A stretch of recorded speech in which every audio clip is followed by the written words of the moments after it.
All right, what's going on, everybody? This is Sean from LUMIX Live, and while we're taking a little bit of a break for the Thanksgiving holiday here in the U.S., I still wanted to be able to get a video out for everybody, just kind of a little bit more casual, maybe not as technical as we've done in the past, but really just kind of talking about the different kinds of accessories and stuff that usually this is the time of year when a lot of us are looking to add some new pieces of equipment to our kit, whether it's cameras, lenses, memory cards, storage, all that kind of stuff. So I wanted to take a little bit of the time to talk about those kinds of things. And a lot of this really kind of came up from looking at over the last week or so all of the different deals and stuff that I've seen out there on memory cards, on SSDs, and all of this different kind of confusion in the market of all the different storage options that are out there. And, well, with the LUMIX line of cameras, we've talked about this numerous times that the higher end video functionality that we offer in cameras like the GH6, in the S1H, even in cameras like the S5, all really do push the bounds of what commonly available things like SD cards or CF Express cards were originally ever designed for. So it becomes more important now that when you are looking to add things like new media, new SSDs, new CF Express cards, or if you're even just getting into CF Express cards, it becomes more critical now to actually take a look at what the specifications are and what the cameras are going to be requiring, so that you're not stuck in a position like I know I've been in before, where I see a really good deal on something, I pick it up, and then find out later that it really is nowhere near as good of a deal because it does not work right in the camera. So with media in particular, there's a couple things that we need to, I think, kind of like level set for a lot of people, because now especially with like the GH6 being able to do SSD recording, I'm seeing a lot of users that are wondering or bringing forward old or older SSDs that you may have been using that have worked okay, but now you're starting to see that maybe they're not as good as they really should be with your camera. And in our list of cameras that we have, let me rephrase that, in our list of compatibility for SSDs that we have with the GH6 in particular, there's two brands that we have formally validated for the camera. It's the SanDisk E81 and E61 SSDs. They're the Extreme Pro SSDs. And then there are the Samsung, the T5 drive, which is the current validated one from Samsung, even though they're getting pretty hard to find right now. And then we're still working on the validation for the T7 Shields. So why do I bring this up? Well, if you've been using an SSD for a relatively long time, or you're someone who shoots and captures footage a lot, where you are writing to the drive, erasing, writing to the drive, erasing, and you may be doing this through an entire season or two, SSDs do not function like standard SD cards or CF Express cards. In most ways they do, but in certain ways they really don't, because of how they're designed. Solid state memory, like an SSD, has a limited amount of time and data that it can write back and forth. And when you're using these in a standard computer, which is what they were always originally designed for, that's not really as big of a deal. You're not constantly writing, filling the drive up, and then emptying it, and then filling the drive up, and then emptying it. And if you're doing this with a 1 terabyte SSD, and you're shooting an entire event, say you are shooting in ProRes at 5.8K or 5.7K with the GH6, that's only about, you're looking at 1.9 gigabit per second in the data transfer. So you're filling that SSD up incredibly fast. The problem comes up that as you are doing this and as you are writing more and more footage to this over time, you're going to wear the drive out to where you may start running into problems where it just starts saying this drive can't be used, or the speed is no longer there. Or when you plug it into the computer, you may find that like you keep getting, if you're on a Windows computer, that it needs to scan the drive because there might be an issue with it. These are things that would be a trigger for a lot of us, especially now when you can get really good deals on replacement SSDs, that we need to be aware of. So if you are looking to replace, or you're even just looking to get into using an SSD with the GH6, make sure that, one, you're looking at a drive that we validated for the camera. So like I said, that's either the Samsung T5 drive, if you're able to get them, up to 2 terabytes, or the SanDisk E81 or E61s, again, up to 2 terabytes. So keep that in mind. But then the other thing that you have to make sure that you're looking at, because I've seen a couple really good deals on, 4 terabyte drives that are out there. Now, they're not inexpensive. We'll make that clear to start with. Anything over 2 terabytes is still not as inexpensive as, we probably would like them to be. But the fact is that in some cases, those prices are actually looking pretty, attractive. They look like it's a really good buy. Well, if you were to get one of those, 4 terabyte SSDs and want to use it with your GH6, you're going to run into some major problems. For one, the GH6 in support for SSDs only supports up to 2 terabytes for the drive storage. So if you are out there and you do find one and you think, okay, let me go to like the biggest capacity that I can get for the camera, take a breath before you do that, and remember that the GH6, if you're buying it for that purpose, only recognizes up to 2 terabytes for the attached storage. And that's going to be the same for SD and CF Express. So right now, with SSDs up to 2 terabytes, that Samsung T5, T7s, hopefully we'll be able to get you an update on validation, or the E81 and E61s. So that was like one of the first things I wanted to talk about. Like I said, there are a lot of really good deals out there. And again, we've said this before, our validation list is what we have been able to validate and say that all of the recording modes that we offer in the camera, all of the plan that was built for that camera, so what it was designed to be able to do, is validated on those particular drives.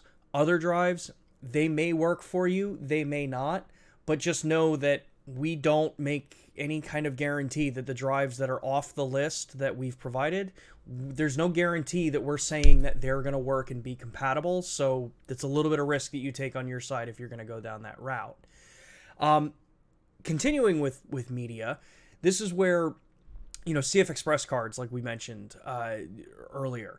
CF Express cards, they're the newer media type that is being adopted by almost every brand now to some level, and we utilize the CF Express Type B card. That is the one that shares the same form factor that the XQD media did years ago. So if you're in the market looking for those, make sure that you're utilizing the compatibility list, again, that we've got linked down in the description. Make sure you're checking out that compatibility list for cameras like the GH6, because there have been also validations done in that case, especially if you're someone who's going to be using the 600 or 800 megabit per second recording options, since those require SSD or CF Express. So while you're looking through all of these different, CF Express cards out there, you want to make sure that, one, the card that you're getting, it's a newer revision of the cards. And what do I mean by that is just make sure you're purchasing it from a reliable source that you buy media from, that they stand behind the cards that you buy, so in case there's defective issues or problems, things like that. But also, you got to make sure that the card is on that list. If it's not on that list, again, like with the SSDs, it doesn't mean that it's just not going to work. It just means that we have not independently validated that that card meets the standards required for all of the recording options that are found in the GH6. And the same goes for the S1 and the S1R, which also can use CF Express media, though they don't have the bit rates that the GH6 does. So you don't really need to worry as much on those particular cameras. The list that we have on there, pretty much everything on that list is validated to work, with either some caveats or no caveats at all. But there is one that you do need to be just a little bit aware of. The pro grade media cards for Cobalt and the Gold ratings for them, they are amazing cards, but they are not validated for the video recording functionality to meet the standard that we need for the different recording options. So if you're in the market looking for them and you're going to be using them for photography on the GH6, awesome, go for it. They're great cards. If you're looking for the video side, at this moment, we don't have basically an okay validation level for those two sets of media. The link in the description will always be updated, and we've added some additional cards. So there's like the Lexar, there's the ProGrade, there's SanDisk on there, and across the board, yeah, you're going to be able to find something that works really well on that camera. Though now with the SSD recording, you do also have that option if you want to go that route. When it goes to SD media cards, so the more traditional media cards, super simple. These are actually a lot more straightforward these days than they used to be. With the GH6 and pretty much any Lumix camera that you buy, the recommendation is going to be stick to V90 series classification and higher. And you want to make sure that it actually says V90 on the card. That's going to make sure that no matter which of the codecs you're using, that card's minimum video write speed is going to be sustained at a level that is supported for the recording that you're going to choose in the camera. The GH6 is a slight exception in this in some cases, because we're able to do faster frame rates and things like that at a relatively higher bit rate. That's where you definitely want to make sure it's that V90. Some V60 cards are validated, but in certain cases, those are cards that are actually probably pushing the spec higher and sit closer to a V90 than just the baseline spec of V60. And I've already seen some really good deals online for different media cards. But across the board, you don't want to shortchange yourself on media. All of us, we spend a lot of money on the camera equipment that we buy, whether it's we're hobbyists, we're having fun with this stuff, or we're professional and, our livelihoods depend on our equipment working. Media should never be the last thing that you spend your money on. Honestly, the way I view it, media is probably one of the higher priorities of things that you should make sure that you are investing the proper balance of your budget into. Because you can have the best camera in the world, but if the media card is not up to par, then, well, you're kind of stuck in that case. So that's why we make that validation list and the compatibility charts online, so that you have that access and you know that you've got this set of media that you can just go and confidently know that it's going to work. And again, you always make sure that you buy media from reputable sources that you're either used to buying from or have high ratings online for customer service, stuff like that. Continuing with the compatibility stuff, we get a lot of questions about the power over USB functionality in a lot of our cameras. And again, we've talked about this a lot, and external battery packs and banks like this one from Anker, these things are always one of those things that, during the Black Friday, Cyber Monday weekends, a lot of people will end up wanting to pick up because usually you find really good prices on stuff like this. And there's a couple things you just want to be aware of if you're looking at getting one of these for your camera to put in as a, either backup power source or just something you want to, kind of have in hand for, rigging up your kit so you've got a constant power supply. There are a number of different standards that exist on cards or on these devices. You've got everything from Anker's IQ, you've got USB PD. These are all different standards that are out there. The important thing that you need to make sure that you're aware of with them is that the device that you're picking up says it supports USB PD, so it'll actually say PD on the USB port somewhere, and that it supports the 9-volt 3-amp output. That means that you're going to be in line, in spec with what the camera needs to actually power and charge the internal battery on the camera. And as long as you have those things, doesn't matter what capacity you go with or what brand, if it's on that specification and it states it and they claim that they're supporting it, you should be good. Just again, make sure you buy from a reputable source. So the last thing that I kind of want to talk about is cages. So if you are seasoned in working with cameras and working more on a video side of the world, you know that getting a really good, reputable cage that's solidly built and has the right amount of, kind of flexibility for how you want to work with your camera can be a really important thing, especially to make sure that there's one out there that is designed for your camera.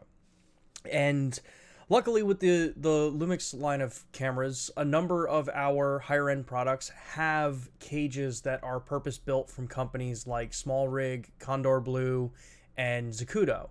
And each of these different cages have, some of their own strengths, some have their own weaknesses, and all of it's just going to depend on your particular shooting style.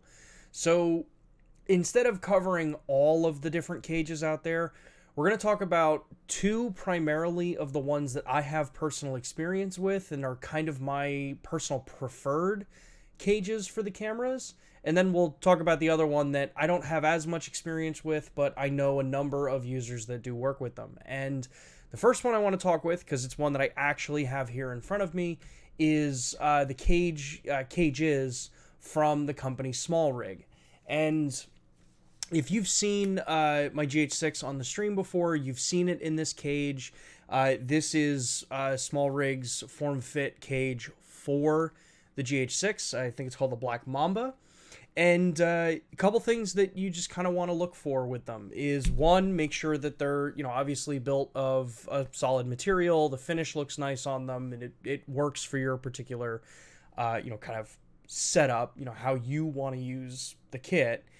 And the other is looking for some of the other, what I would say are really nice to haves in some of these cages. Now, for me, as someone who is a photographer and a videographer, though leans much heavier towards the photography side, the Small Rig cage has been basically my go-to cage or accessory manufacturer for my own personal cameras. And it really comes down to one primary thing that I love about them, and then a lot of secondary things. So for one, the main primary thing is that the base of this cage for the GH6 has a standard Arca base plate to it.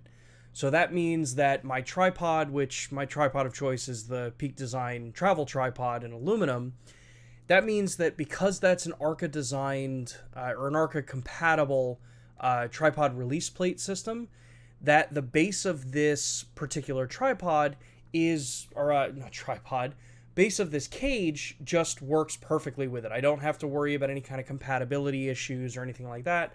I can just take the camera, click it on, ready to go, take it off, and move on my day.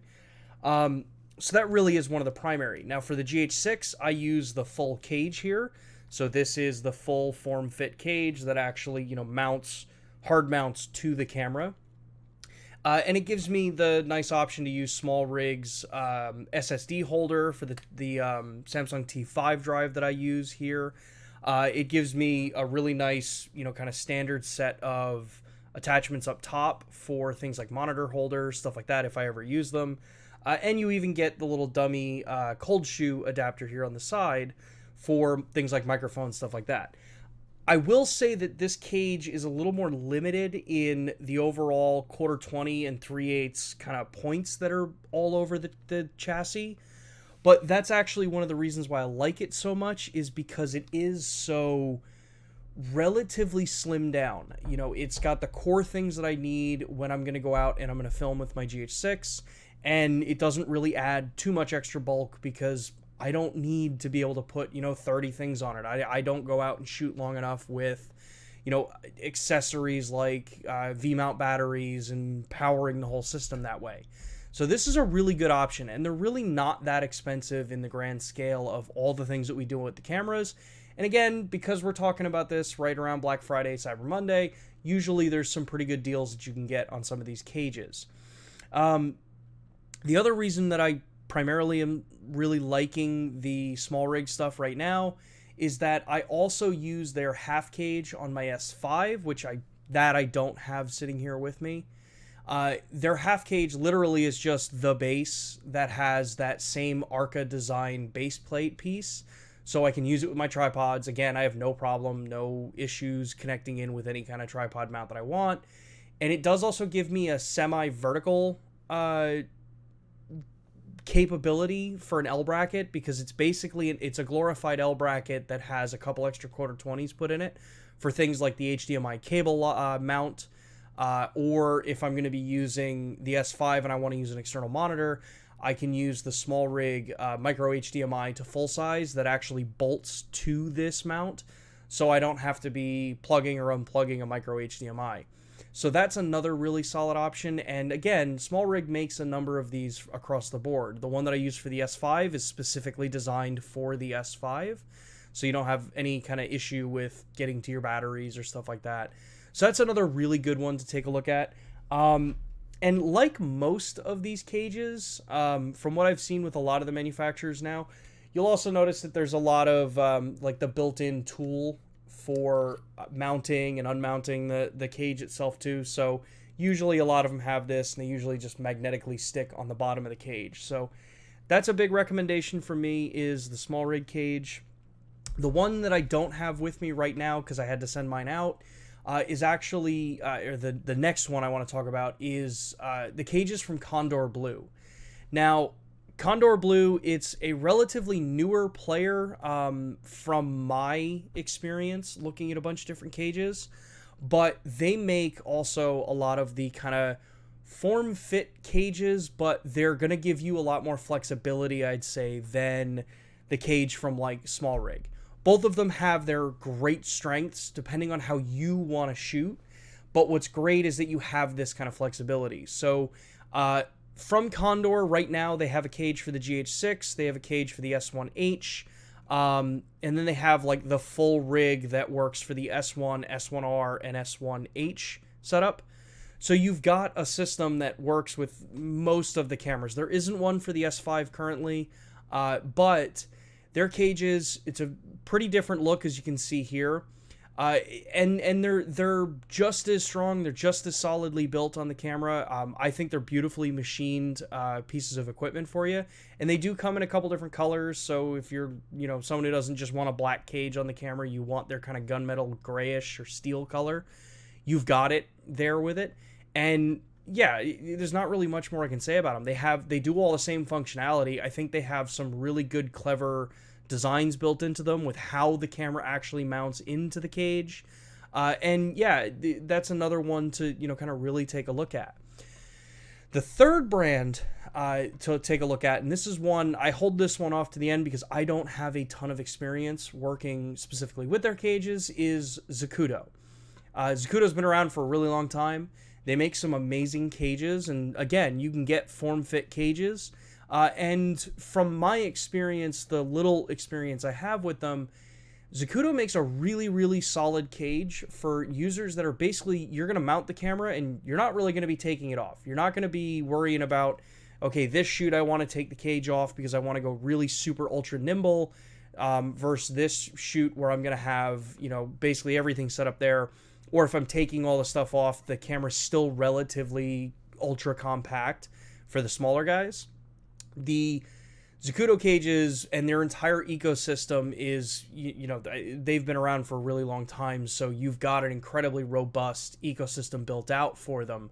So they're a totally another option that you can go with. I know when you look internally, at least with a couple of people I work with, we all kind of have our own personal preferences because of the way we shoot, and I think that's what's awesome with all three of these brands. I think it's a good representation of, you've got, ultra sleek, really utilitarian, and then you've got the kind of cinema-oriented, you're going to rig the camera up once and you're basically never going to take it out of the cage again. And each of them are going to really balance out what it is that your camera is going to be, set up as. So take a look at the Zacuto cages too. Again, cages across the board. Usually this time of year, you do see some cool deals on some of this stuff. And then, of course, there are options out there as well that are just total, kind of just blank just boxes that the camera mounts to on the bottom with some anti-slip tape and stuff like that. Those can be good, but if you are in the market looking for, some sort of cage for your camera, I highly recommend taking a look at either the three that I mentioned here, or just ones that are form fit to your camera. When it is a form fit, proper designed piece of equipment to accessorize your camera for the practicality side of it, you're going to just have a much better time as you're working with those devices. So, that kind of covers really just what I wanted to go over today. Obviously it's super light on the overall camera side of the conversation. For those of you that do want to take a look at, a new camera, new lenses, stuff like that, we have tons of specials going on throughout the weekend for Black Friday. Check your local retailer. Here in the US, I know we've got a ton of them going on. So I know the GH6 is on a really good price right now. The S5's got a really good promotion going on it. And if you're looking into picking up some new lenses, definitely take a look at the new f1 1.8 series. If you're in Micro Four Thirds, I can't speak highly enough about this 9mm with my GH6. This thing, since I got the 9mm, it has not left my GH6 because I basically just shoot every single thing that I'm doing video-wise in open gate, unless I'm shooting something like this where it's a mounted camera on the wall and I don't need the verticals for it.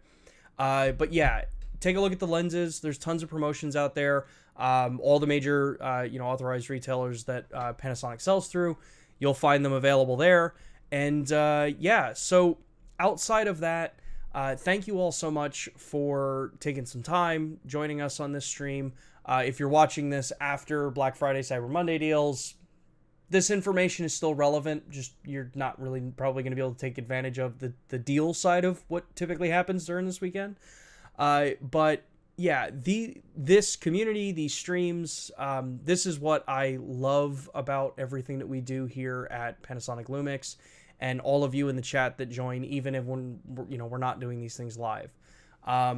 So thank you all so much. I am so appreciative of this community, and we're gonna have so many more fun streams that are coming up over the next year. We will be some programming information. We will be live again next week, so you should see that stream go, or the link for that stream post pretty shortly. And then at the next week after that is going to be another recorded stream because I actually have to take some time off. So we'll be a little bit on and off for recorded stream and live stream. But typically, for those that haven't followed before, the last stream of the year and probably the last two streams of the year are going to be recorded broadcasts as I take a little bit of a break from doing this live every Thursday. We've been doing it live almost every single Thursday for going on 3.5 years at this point. So I need a little bit of a break on Thursdays sometime. But yeah, then we'll be back in January. I believe we are planning, at least as of right now, for those that know, January schedule, CES comes up, and usually when CES is happening actually in person, because it was supposed to happen in person last year for us, usually I'm out at that show, so I'll probably be coming live to you from CES during the week that show's running.